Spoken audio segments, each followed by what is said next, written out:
a retired Lutheran pastor by the name of Reverend Dr. Mark Winginger, if I'm saying it right, I'm probably not, suggests that the celebration of All Saints' Day embraces three different types of emphasis. First, he says this is the day to commemorate the ancient and famous saints whose lives of faith and good works still serve as an inspiration for Christian people today. That's what All Saints' Day actually is. We kind of mix All Saints and All Souls together, but I think that it's important that we raise people up. The second is the day and a time to remember close family members and friends who have died. And especially this morning, we recognize members of our own congregation who entered the church triumphant this year. We lifted those names up during prayer time, but I want you to continue lifting those people up and others that you have lost. And finally, he suggests that all saints can celebrate the fact that all Christian people are truly saints, that the church is a people of God who have been made righteous and holy for God's sake. Of course, I don't believe that he's suggesting that we present-day Christians are sinless, as we all know we're not, but rather that we have, as a result of our baptism and our faith, been called, as Paul said, called to be saints, called to be followers in the way of Jesus. Paul's letter to the Romans is a fascinating theological treatise. For the first 11 chapters, Paul focuses on God's overwhelming grace for creation, for the Jews, for the Gentiles, those who try their best to please God but who fail miserably. But in chapter 12, he switches gears and starts to teach how we are to respond to that grace that God has given us. Gene reminded us a couple of weeks ago, because he used the first part of this chapter, that we are called to be living sacrifices to God. In the passage today, Paul gives us practical advice on what it means to be a living sacrifice. Paul calls upon us to be loving and zealous and generous and humble. We're to meet the needs of others, even if the people in need are our enemies. Even if the people in need are people not like us. The people to whom Paul writes are all the people of the church. He was writing to a specific church, but we can all glean truth from it. He's helping us understand what it means to be a Christ follower. Paul suggests that service involves actions. At one point, he says that if your gift is contributing to the needs of others, then you need to give generously. Elsewhere, he says, share with God's people who are in need. Practice hospitality. These are activities that go beyond serving each other with words. But as hard as and often it is to serve others with encouraging words, it's more difficult to serve people with actions. You know, when someone dies and everybody who calls the house and speaks to the family says, well, if there's anything I can do, just let me know. Well, there was a family I knew a few years ago that had a death, and they decided they really did need help. So they made a list. Someone needs to pick up grandma at the airport. Someone needs to babysit during the funeral. Someone needs to pick up the dry cleaning. Someone needs to vacuum the house because all this company's coming. So when people called and said, is there anything I can do? Please let me know. The family gave them items on the list. And people got upset. They weren't seriously offering help. It was just a thing you say. Words. We say words, but words aren't sufficient when actions are needed.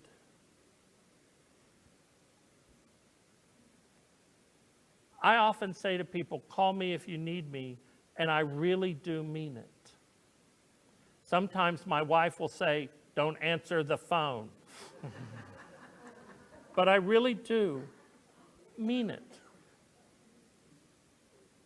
We need to serve others with actions. And sometimes those actions aren't exciting, like picking up somebody's grandma at the airport or babysitting or vacuuming. But you look around and you see people who are sick or who are weak or who are in distress. And it takes a visit. It takes time to write on a birthday card. It takes time to take a meal to a house, to offer a helping hand and actually stick around and do it. I know you've heard this one before. Well, most of you probably have. But it's still as poignant as the first time I heard it. A young boy named Ted was not what you would call a teacher's pet. Actually, he was kind of turned off by school. He was sloppy in appearance. He was expressionless. He was unattractive. And many looked down on him, even his teacher, Miss Thompson. She enjoyed bearing her pen down, her red pen, as she marked things wrong in his answers. And Christmas arrived. The children piled elaborately wrapped presents on her desk, and Ted had brought one too, and it was wrapped in a brown paper sack and held together with more Scotch tape than you can imagine. And she opened each gift as the children crowded around to watch. And when she opened Ted's package, this gaudy, ugly rhinestone bracelet with half of the stones missing and a bottle of cheap perfume fell out. The children began to snicker, but she silenced them by splashing some of the perfume on her wrist and letting them smell it. And she put the bracelet on. And at the end of the day, when the other children had left, Ted came by the teacher's desk and said, "Miss Thompson, my mother died last year, and you smell just like her. And the bracelet looks real pretty on you. I'm glad you like my presents." He left, and it broke her heart. And she started to see him in a different light. And the next day, the children were greeted by a reformed teacher, one committed to loving each and every one of them, especially the slow ones, especially Ted. Surprisingly, or maybe not surprisingly, Ted began to show improvement. And he actually caught up with most of the students in the class and even passed some. Time came and went, and Miss Thompson hadn't heard from Ted in a long time. Then one day, she received a note. "Miss Thompson, I wanted you to be the first to know. I will be graduating second in my high school class. Love, Ted." 40 years later, almost to the day, "Dear Miss Thompson, they just told me I will be graduating first in my class from the university. I wanted you to be the first to know. College hasn't been easy, but I liked it. Love, Ted." Several years later, "Dear Miss Thompson, as of today, I am Theodore Stallard, MD. How about that? I wanted you to be the first to know. I'm getting married next month, the 27th to be exact. I want you to come and sit where my mother would sit if she were alive. You're the only family I have now because Dad died last year." She went to that wedding and sat where Ted's mother would have sat and did the only thing she could do. She wore that bracelet and that perfume. But by doing those things, she had an impact, a profound impact on this young man. And if such a small act of love can have this kind of effect, imagine what kind of effect a great act of love can have on us and the people around us. It changes us every time we're exposed to it, remaking us in the image of Christ, the image of sacrificial love. It is a love that can change others through us sharing Christ's love in tangible ways. In Galatians, Paul says, "Carry each other's burdens in a way In that way, you will fulfill the law of Christ. We serve with our words, but not just our words. We serve with our actions. We also need to understand that we serve with attitude, and not just any attitude, the right attitude. The lesson today speaks about love being sincere. We are called to be saints. A bishop from Sweden once said that saints are those who make it easier for us to believe in God. Robert Louis Stevenson said, saints are sinners who keep on going. I like that one. We often think of saints with people with perfect lives, and that's not true. If we look through scriptures for people considered saints, you'd probably include King David, but he was a powerful leader and did a lot for Israel, but you got to remember that Bathsheba thing, the lust and the adultery and the murder, makes being a saint take on a little bit of a different dimension, doesn't it? Or we might think of Peter, the faithful disciple, even with his ups and downs, his declarations of faith, but we also had his betrayals. But he was the one who said, you are the Christ, the Son of the living God. But he also is the one who cried out, I don't know him.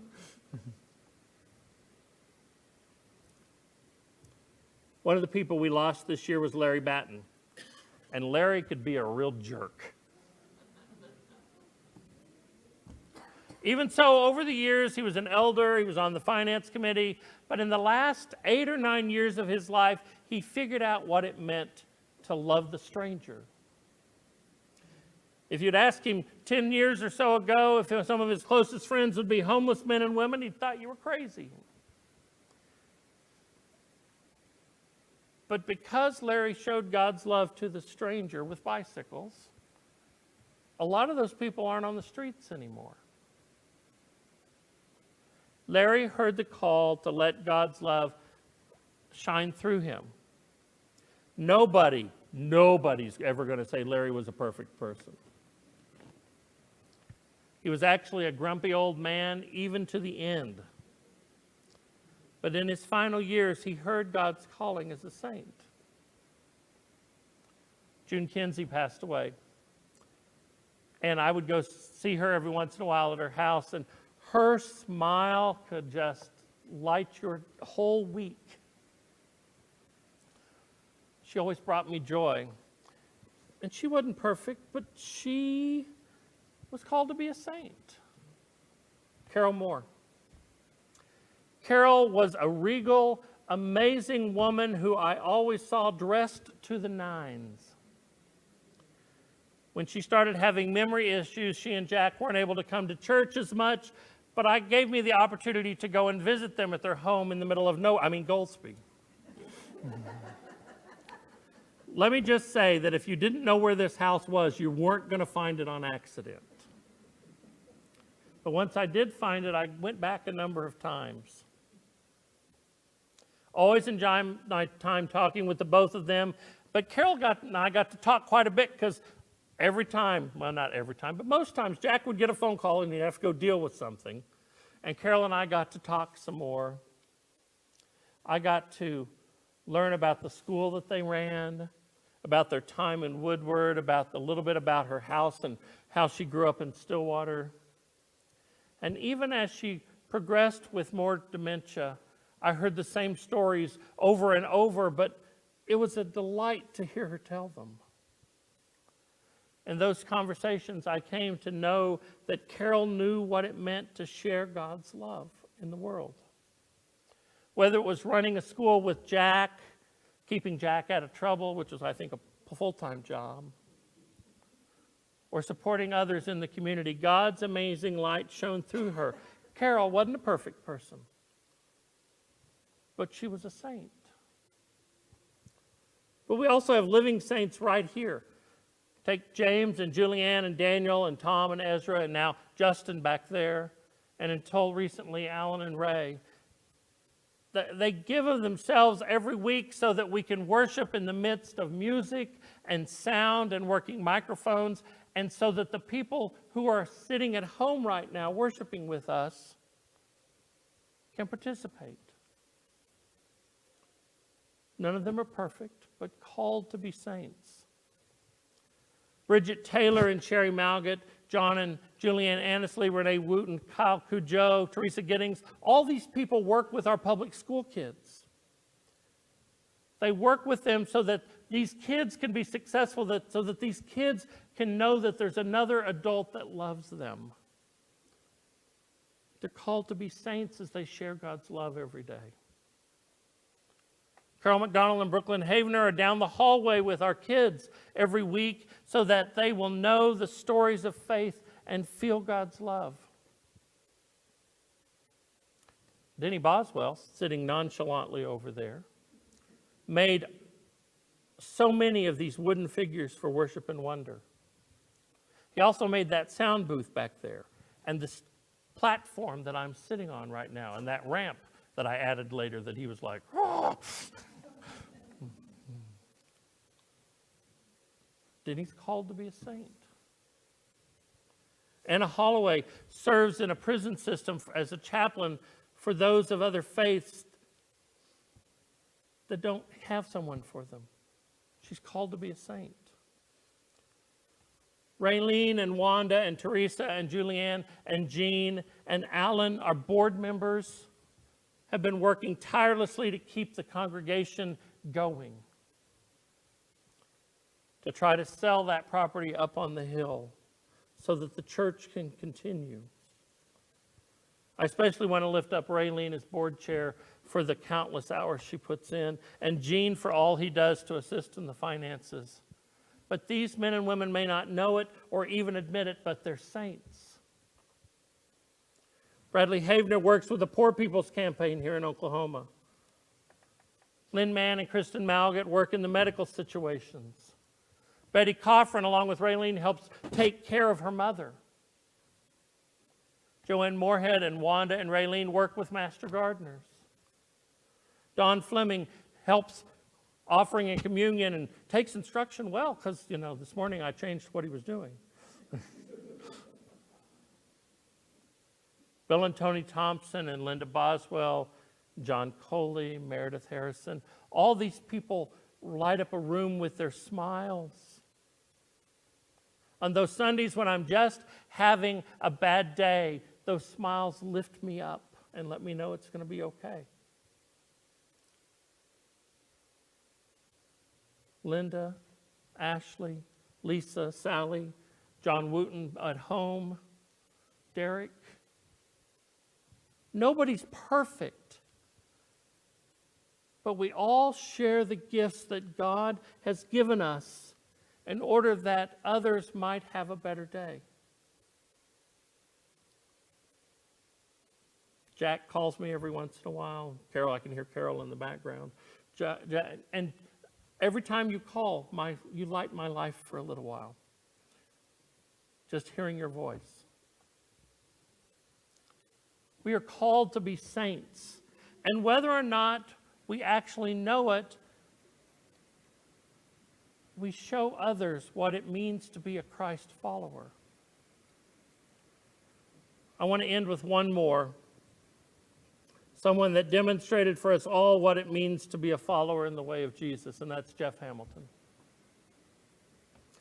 We lost Jeff a few years ago, but not only did he keep this congregation going through turbulence, he served friends and strangers alike his whole life. As far back as 1970, Jeff was serving the stranger. Jeff ministered to students who were wounded at Kent State. In the legislature, Jeff focused on health and mental health and domestic violence and education and at-risk youth. He helped develop what is now called Pivot. When they started it, it was called Skill, but it was a way that homeless students could stay in school. I just saw this last year. Jeff would be so happy. They built a whole bunch of little tiny houses for these students to live in. The list goes on and on. Jeff followed God's called to serve his whole life. And Jeff wasn't a perfect person. I'm sure Wanda can tell you that. But he's a saint. Paul declares all of us saints. We are invited to live our lives in response to that fact.